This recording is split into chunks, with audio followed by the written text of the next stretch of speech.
Bismillahirrahmanirrahim. Assalamualaikum warahmatullahi wabarakatuh. Berjumpa lagi dengan saya Ahmad Izzuddin, calon guru penggerak angkatan 9 dari SDN Pegangsaan 01 Menteng Jakarta Pusat. Di sini saya akan mengeksplor modul 2.1. Bisa dikatakan materi ini tentang memenuhi kebutuhan belajar murid, atau yang kita kenal bisa juga tentang pembelajaran berdiferensiasi. Kita tahu dewasa ini sering mendengar pembelajaran berdiferensiasi. Kita akan membahas secara tuntas. Apa sih pembelajaran berdiferensiasi itu? Menurut Tomlinson, pembelajaran berdiferensiasi adalah usaha guru untuk menyesuaikan proses pembelajaran di kelas dalam memenuhi kebutuhan belajar individu murid. Terus bagaimana prakteknya? Bukan berarti nanti sang guru itu harus mengajar dengan 32 cara untuk 32 murid yang ada di kelas. Ataupun sang guru tidak perlu juga menyiapkan soal-soal masing-masing murid itu berbeda-beda sehingga membuat 32 soal. Tidak begitu. Yang dimaksud bukan itu. Nah, pembelajaran berdiferensiasi adalah serangkaian keputusan masuk akal, common sense, yang dibuat oleh guru yang berorientasi kepada kebutuhan murid. Ingat, titik tekannya adalah kebutuhan murid.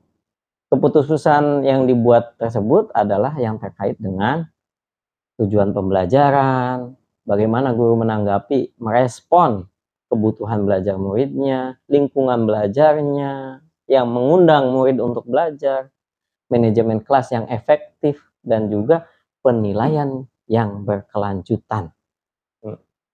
Tomlinson juga menyampaikan bahwa kita dapat mengkategorikan kebutuhan belajar murid itu paling tidak berdasarkan 3 aspek. Yang pertama, aspek kesiapan belajar murid. Yang kedua, minat murid.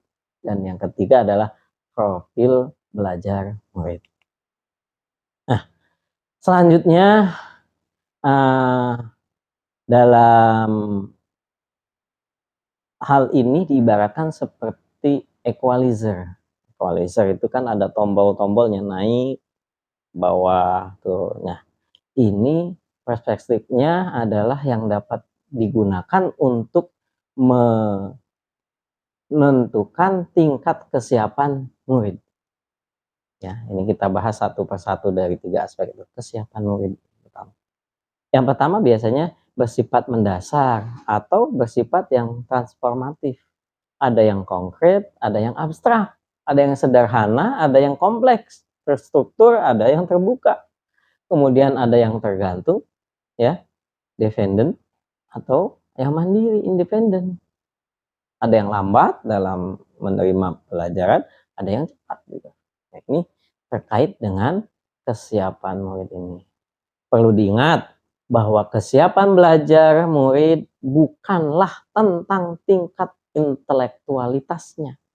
Tapi hal ini lebih kepada informasi tentang apakah pengetahuan dan keterampilan yang dimiliki murid saat ini sesuai dengan keterampilan atau pengetahuan baru yang akan diajarkan. Ya, ingat bukan kecerdasannya tapi kesiapannya.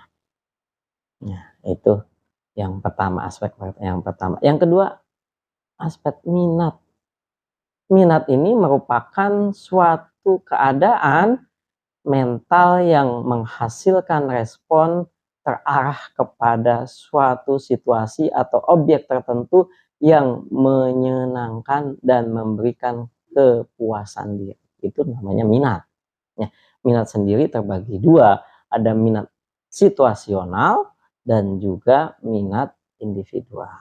Minat situasional itu bisa diciptakan, ya, beberapa cara untuk dilakukan oleh guru dalam menciptakan minat situasional ini. Diantaranya adalah menciptakan situasi pembelajaran yang menarik perhatian murid.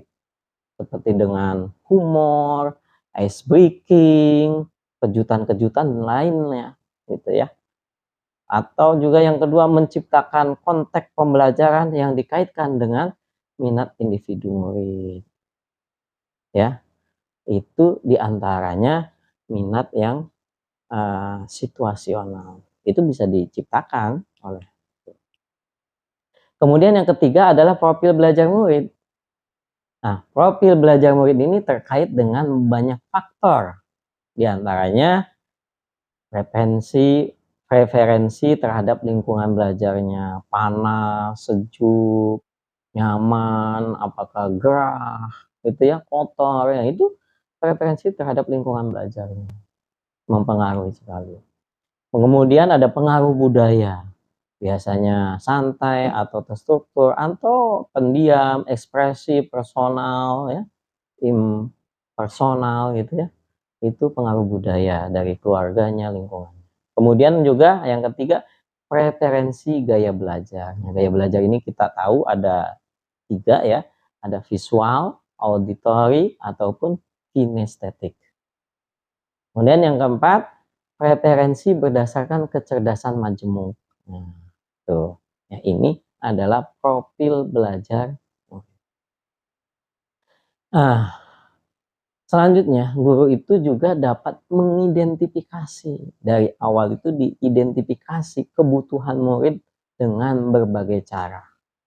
Ya, berikut ini adalah beberapa contoh ya Bapak Ibu sekalian bisa dilakukan untuk mengidentifikasi kebutuhan murid. Seperti mengamati perilaku murid, mencari tahu pengetahuan awal yang dimiliki oleh murid, mendiskusikan kebutuhan murid dengan orang tua murid, dan lain sebagainya. Ya, mendapatkan informasi tentang kebutuhan belajar murid ini tidak selalu harus melibatkan sebuah kegiatan yang rumit. Nggak harus pakai Google Form atau lain-lain sebagainya. Ya, guru yang memperhatikan dengan seksama hasil penilaian formatif, perilaku murid, refleksi murid, dan terbiasa mendengarkan dengan baik murid-muridnya, biasanya akan lebih mudah mengetahui kebutuhan belajar muridnya. Membuat catatan tentang profil murid juga akan sangat membantu guru menyesuaikan proses pembelajaran dengan kebutuhan murid-muridnya. Nah, itu yang dimaksud dengan pembelajaran berdiferensiasi. Itu hakikatnya adalah memenuhi kebutuhan belajar murid. Ya, kita kenal pembelajaran berdiferensiasi ada 3 hal. Yang pertama, berdiferensiasi melalui prosesnya, kemudian berdiferensiasi kontennya, dan yang terakhir adalah berdiferensiasi produknya. Ya, itulah pembelajaran berdiferensiasi ini. Nah, mudah-mudahan bisa dipahami oleh semuanya. Apabila ada hal yang kurang berkenan, mohon maaf. Walafu minkum. Wassalamualaikum warahmatullahi wabarakatuh. Salam bahagia, salam dari Menteng. Saya Ahmad Izzuddin. Terima kasih.